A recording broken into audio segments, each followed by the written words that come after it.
Hello everyone, কেমন আছো সবাই?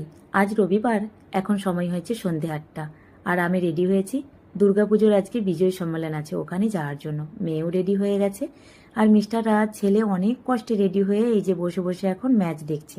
আজকে তো ফাইনাল ম্যাচ আছে, তো এখন 8টা 10-এর মতো বাজে। এইবার আমরা বেরিয়ে যাব। আজকে অনেক কষ্টে আমি নিয়ে এসেছি।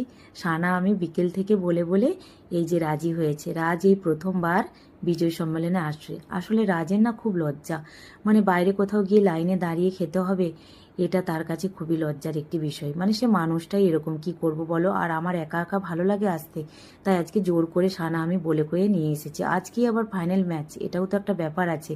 খেলা দেখার নেশাটা তো প্রত্যেকেরই, শুধু রাজের না, আমারও।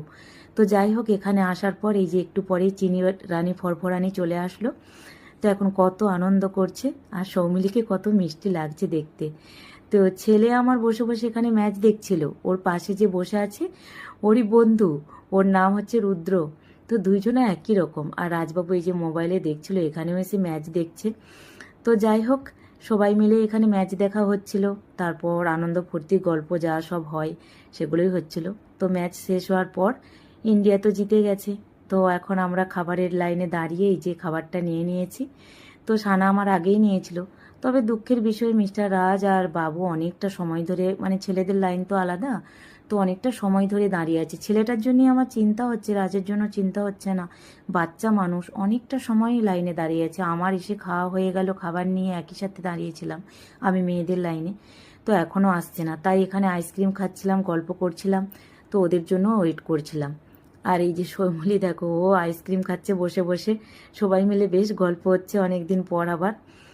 তো এই যে ছেলে এতক্ষণ পরে এই যে খাবার নিয়ে আসলো। তো এবার খাওয়া দাওয়া করে নিক, তারপর বাড়ি ফিরে যাব।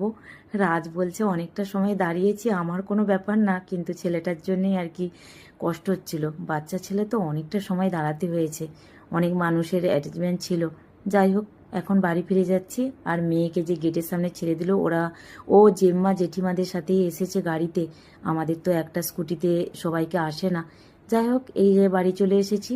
এখন 11টা 35-এর মতো বাজে। এখন এই যে বসে বসে সবাই একটু গল্প করছি। তো চলো, আজকের ভিডিওটা এই পর্যন্ত। সবাই খুব ভালো থেকো, সুস্থ থেকো। আবার মিলবো নতুন একটি ভিডিওর সাথে, ততক্ষণের জন্য আসি।